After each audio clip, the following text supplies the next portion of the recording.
My God, I hate drugs. The government confirms members of the Chinese Coast Guard are boarding the boats of Filipino fishermen in Scarborough Shoal and taking the best of their catch. The shoal lies about 118 nautical miles west of Zambales province in an area considered traditional fishing grounds of locals. But Malacanang is saying this is not really harassment, and strangely, the fishermen now agree. AC Nichols has that story. Local fishermen have been able to go trawling in Scarborough Shoal since last year due to warmer ties between China and the Philippines. But fishermen are realizing access to the rich marine grounds comes with a hefty price. Romel Quejuela from Zambales says Chinese Coast Guard personnel take their catch, sometimes giving something in return like water or cup noodles. Linawin lang namin na walang ginawang panghahara sa amin. Kumbaga, yung parang mapilit silang kukuha ng isda kasi hindi naman kami totally magkaintindihan. Yung lang doon, fish. Yun lang. Tapos aakyat na sila sa amin. Titingnan na nila yung mga lagayan namin. Yun na, pipiliin nila yung magagandang isda.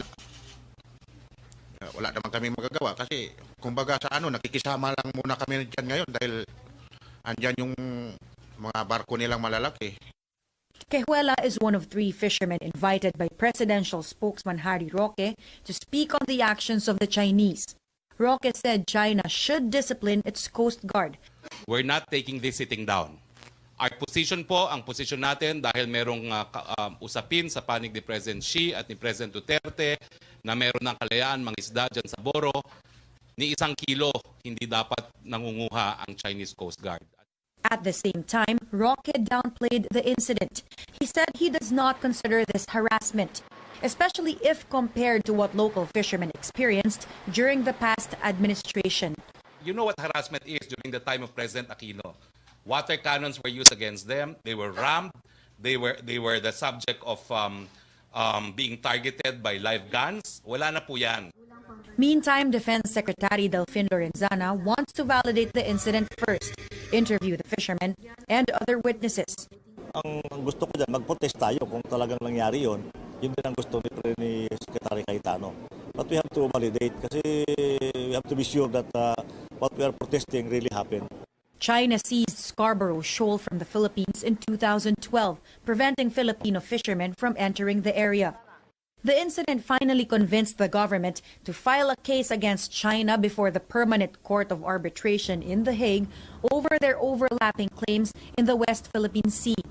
The arbitration tribunal ruled in Manila's favor on July 12, 2016. President Duterte, however, has set aside the arbitral ruling to avoid provoking China and strengthen bilateral ties. In fact, the president has visited China 3 times since he assumed office. AC Nichols, CNN Philippines. Malacanang is leaving it up to China to address the issue. When it comes to the maritime dispute in the South China Sea, President Duterte has repeatedly said he cannot afford a war with Beijing. Many netizens not convinced by Malacanang's claim that Filipino fishermen are not being harassed. Twitter user Jerry asks, did presidential spokesman Harry Roque just say our fishermen should have noodles instead of fish caught from our own seas? Bagong Alyansang Makabayan Secretary General Renato Reyes Jr. says, we learned from the palace briefing that Filipino fishermen were not harassed, but their catch were forcibly taken. Reyes adds this is because China still controls the disputed Scarborough Shoal, and fishermen know this to be true. Brian Ellis notes the sudden change of tone of the fishermen. He says, quote, obviously backdoor promises and behind-the-scenes briefings were done to initiate damage control. Those in power again use the marginalized and oppressed for propaganda, unquote. And on Facebook, Grace Joy says she's, quote, feeling sad and frustrated for these fishermen, unquote. She adds the fishermen appear to have been brainwashed by the presidential spokesperson and the rest of Malacanang. Malacanang was also quick to deny any irregularity when a Chinese military plane landed in Davao City. Our senior correspondent David Santos has the details. These images of an enormous Chinese aircraft spotted at the Davao City airport are now stirring controversy online. The IL-76 of China's People Liberation Army Air Force made a stopover at the Davao airport to refuel last June 8. It supposedly came from Guangzhou, China, and was on its way to Cairns in northern Australia. Ito nalaman ko lang after the fact. A clueless Defense Secretary Delfin Lorenzana echoing Malacanang's statement saying the Civil Aviation Authority of the Philippines, or CAAP, gave the go signal for the Chinese transport plane to land in Davao. Lorenzana says there is nothing unusual about that. U.S., a longtime defense ally of the Philippines, has been sending its military assets such as ships and aircraft to the country for resupply missions. In fact, pagka pumunta tayo sa ibang bansa at gagamitin natin sarili nating aeroplano at kapusin tayo, we can land in another country, refuel, but we will have to have prior coordination. Yun ang ginawa nila. CAAP says about 100 refueling requests and similar orders pass through them every day. But in an interview with DZRH Radio before he passed away Monday, former National Security Advisor Roy Logoles raised some concerns about the presence of the Chinese plane. Iba kasi ang sitwasyon ngayon. No? Iba ang kakaiba ang pananaw ng tao pagdating sa PLA, pagdating sa PLA Air Force ng China. Kaya importante talaga na magkaroon ng mga advanced information dito. The Philippine Navy had previously said that visiting foreign ships, either for port calls or resupply missions, have to go through proper protocols, including seeking clearance from the Foreign Affairs Department. In fact, pagka pumunta tayo sa ibang bansa at gagamitin natin sarili nating aeroplano at kapusin tayo, we can land in another country, refuel, but we will have to have prior coordination. Yun ang ginawa nila. But whether or not the Chinese government skirted proper diplomatic processes for Secretary Lorenzana, it's no cause for alarm, even if the incident had many people guessing on China's intentions. David Santos, CNN Philippines. Tributes are pouring in for one of the staunch defenders of the West Philippine Sea, former National Security Advisor Roy Logoles. Parañaque Vice Mayor Rico Goles confirmed his father succumbed to a heart attack this morning. The elder Goles granted a radio interview a few hours before he passed away. He was Postmaster General under the Marcos administration and Parañaque's 2nd District Representative for 6 terms from 1992 to 2001. Goles then served as National Security Advisor for 3 years. Acting Chief Justice Antonio Carpio says Goles's passing means Filipinos have to strengthen their resolve to fight for the country's rights over disputed waters.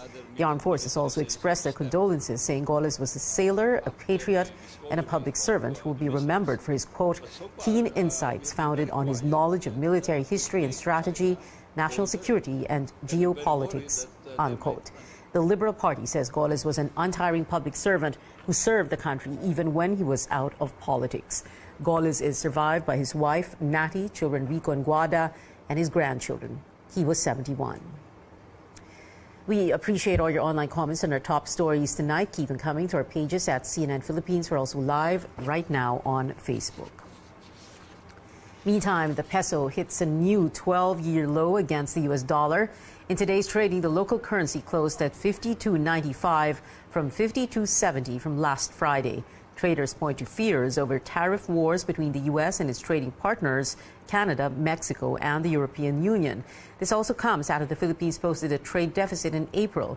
This happened as the country brought in more goods from abroad and paid for those in dollars than it sold local products to the foreign market. These developments are prompting investors to prefer safer instruments like the dollar against other currencies. Here today's global headlines. Less than 24 hours left before a historic summit takes place in Singapore. U.S. President Donald Trump and North Korean leader Kim Jong-un are set to meet tomorrow at the Capella Hotel on Sentosa Island. Main item expected on the agenda, denuclearization and peace in the Korean Peninsula. Mr. Trump and Kim are staying less than a kilometer away from each other in 5-star hotels. They will come face-to-face tomorrow at 9 a.m. The two leaders met separately with Singapore's Prime Minister Lee Hsien Loong ahead of the talks. Pope Francis urges oil and energy industry executives to do more to protect the environment. His appeal to the leaders: invest in more eco-friendly technology. The meeting took place on Saturday. It was part of a 2-day conference which included top executives from BP, Exxon Mobil, and BlackRock. Among others, the Pope told the executives, quote, "There is no time to lose. when it comes to protecting the environment. And royal newlyweds Prince Harry and Meghan Markle will tour Australia and several neighboring countries later this year. The Duke and Duchess of Sussex will visit Australia, Fiji, the Kingdom of Tonga, and New Zealand.